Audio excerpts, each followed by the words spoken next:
Bismillahirrahmanirrahim. Alhamdulillahirabbil alamin. Asyhadu an la ilaha illallah, asyhadu anna Muhammad Rasulullah. Allahumma sholli ala sayidina Muhammad wa ala ali Muhammad. Saudaraku muslimin dan muslimat, shaimin dan shaimat. Ada baiknya untuk kita semua sedikit merenung dan tadabbur terhadap ibadah yang sedang kita lakukan hari ini yang terkait dengan ibadah Shom di bulan Ramadan. Marilah kita sama-sama tadabbur tentang makna dan kedudukan puasa Ramadan. Dan marilah kita mulai dengan sama-sama baca Bismillahirrahmanirrahim atas nama Allah yang Maha Kasih, Maha Sayang. Untuk tadabbur kali ini, marilah kita mulai dengan pertanyaan pada kita sendiri. Sebenarnya, apakah hakikat puasa itu? Dan seperti apakah karakter puasa itu? Saudaraku, Syam secara lugawi itu maknanya adalah menahan. Jadi, menahan apapun secara bahasa dapat dikatakan sebagai Syam atau berpuasa. Makna ini dapat dilihat pada ayat Inni nazartu lirrahmani shauma, yang artinya sesungguhnya aku bernazar berpuasa karena Allah. Yang dimaksud berpuasa dalam ayat ini adalah Maryam menahan diri tidak berbicara dengan siapapun. Sementara Syam secara terminologis salah satunya didefinisikan sebagai menahan diri dari makan, minum, dan bersetubuh mulai dari fajar hingga maghrib karena menghadap akan Allah dan guna menyiapkan diri untuk bertakwa kepadanya dengan jalan memperhatikan Allah dan mendidik kehendak.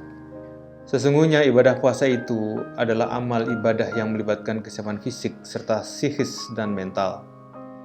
Karena orang yang berpuasa akan berhadapan dengan rasa haus dan lapar, serta badan yang lelah dan lemah. Jadi fisik yang sehat menjadi sangat perlu untuk menopang pelaksanaan ibadah puasa. Keterkaitan dengan fisik ini akan lebih terasa bagi saudara-saudara kita, pekerja kasar yang mengandalkan tenaga di dalam aktivitasnya. Kesiapan mental jelas diperlukan untuk menghadapi rasa haus dan lapar. Dan bagi yang lemah himmahnya atau lemah motivasinya, tentu tidak akan sanggup menahan haus dan lapar. Menahan dorongan hasrat biologis juga membutuhkan kekuatan mental.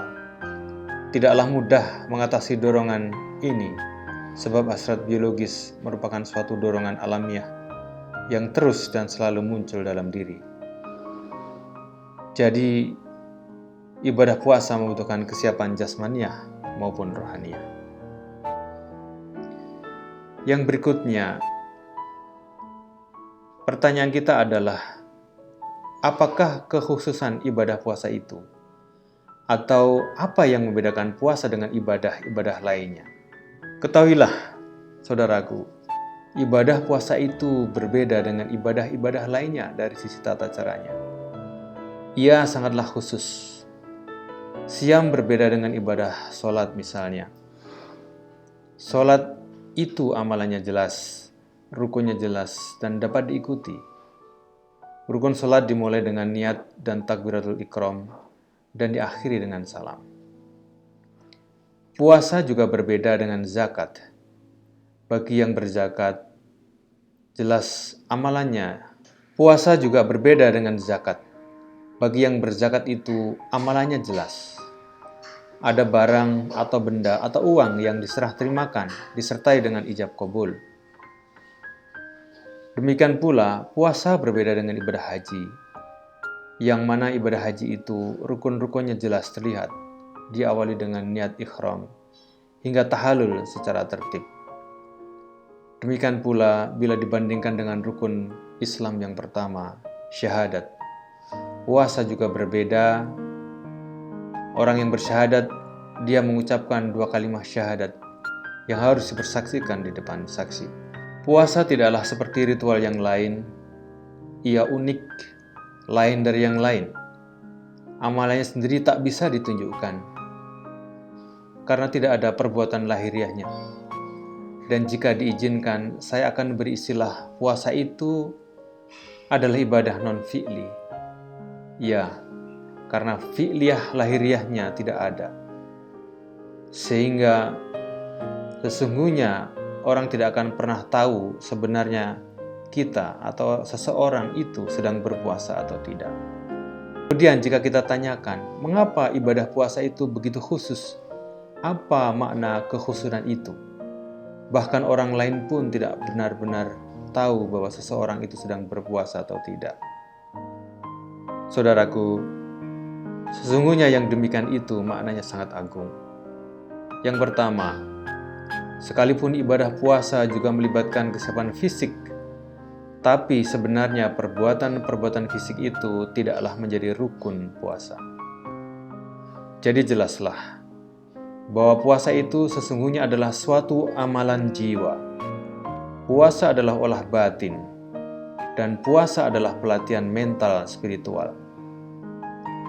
Dan jelas pula bagi kita bahwa dampak dan hasil yang diinginkan dari puasa sesungguhnya adalah kondisi jiwa. Sekalipun puasa memiliki implikasi-implikasi jasmaniah, tetapi sesungguhnya jiwalah yang menjadi target ibadah puasa. Dan memahami ibadah puasa seperti ini sangatlah penting agar kita semua dapat tetap berada pada kesadaran dan fokus pada jiwa dan diri. Puasa adalah amal ibadah yang sangat reflektif. Ini karena sadar diri, dan diri yang sadar adalah awal dari peningkatan jiwa, perbuatan-perbuatan jahatnya. Dan diri yang sadar akan mudah melihat dan termotivasi untuk melakukan perbuatan-perbuatan tinggi dan mulia. Hingga bagi kita yang sedang menjalani ibadah puasa, hendaklah jangan kita rusak puasa kita dengan urusan-urusan makan, minum, dan hasrat biologis, serta segala urusan-urusan yang rendah. Ini adalah hikmah pertama mengapa amalan puasa tidak memiliki rukun perbuatan lahiriah. Dan hikmah yang kedua, mengapa puasa itu begitu khusus? Ibadah puasa tak tampak lahirnya dan orang lain bahkan tidak tahu seseorang sedang berpuasa atau tidak.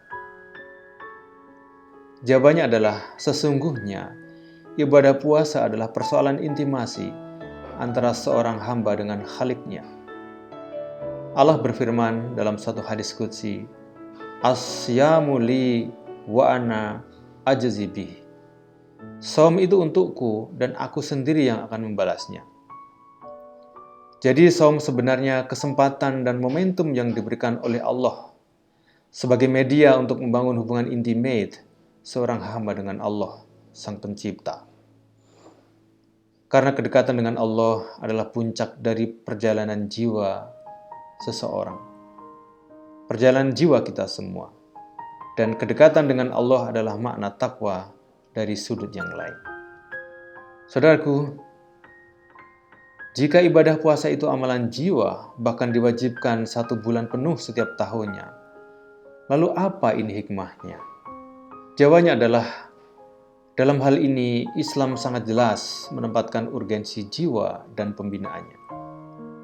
Oleh karena itu, puasa ditempatkan sebagai salah satu rukun Islam yang 5. Puasa adalah rukun yang keempat dan pada dasarnya setiap insan beriman memiliki kewajiban menjalankan ibadah puasa.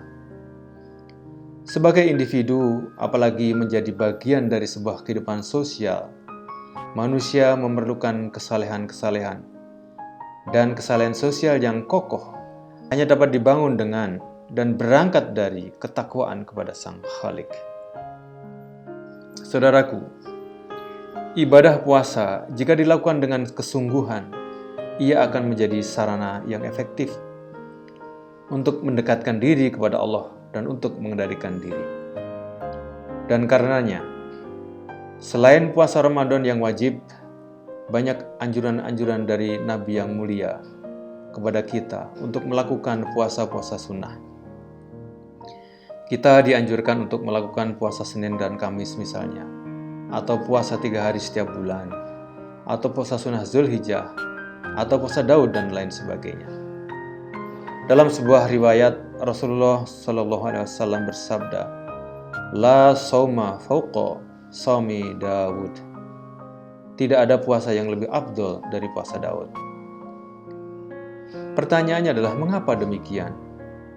Karena berpuasa Daud memiliki arti lebih banyak melakukan pengendalian diri dan banyak berkomunikasi secara intimate dengan Allah SWT.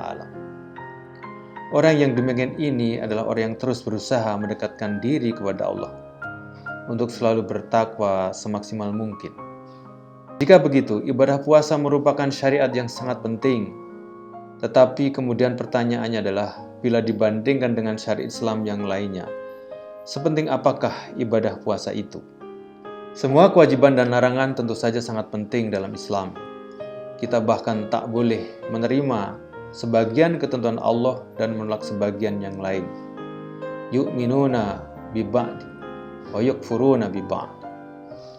Sebab seluruh hukum Allah dalam kitab suci dan sunnah Nabi adalah satu kesatuan yang utuh. Dan orang yang bertakwa adalah orang yang memiliki kesiapan menjalankan seluruh syariat Allah tanpa pilih-pilih apakah ia cocok dengan kehendaknya atau tidak. Syariat yang terkait dengan tatanan sosial sama pentingnya dengan syariat yang terkait dengan individu. Tetapi sungguh dalam hal ini ibadah puasa itu sangat agung dalam syariat Islam. Ia ditempatkan sebagai salah satu pilar atau pondasi dari bangunan Islam. Rasulullah SAW bersabda, Bunyal Islam ala khamsin syahadati an la ilaha illallah wa anna Muhammadan Rasulullah wa iqamis shalah wa ita'iz zakah wa hajjil baiti wa shaum Ramadan. Islam itu dibangun di atas 5 pondasi dan puasa Ramadan salah satu di dalamnya.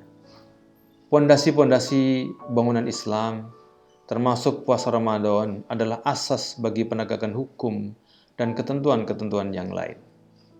Dan kita paham bahwa seluruh syariat Islam itu diturunkan dengan maksud dan tujuan yang disebut dengan maqasid syariah, yakni masalihul ibad, kemaslahatan bagi manusia. Maslahat bagi manusia itu dicapai dengan hifzuddin, memelihara agama, hifzin nafs, memelihara jiwa, hifzil akal, memelihara akal, hifzil mal, memelihara harta, dan hifzil nasab, memelihara keturunan. Jadi jelaslah bahwa kewajiban ibadah shaum Ramadan sangat terkait dengan kemaslahatan seluruh manusia, dan puasa adalah pilar untuk membangun masyarakat yang maslahat. Wallahu a'lam bissawab. Semoga bermanfaat. Assalamualaikum warahmatullahi wabarakatuh.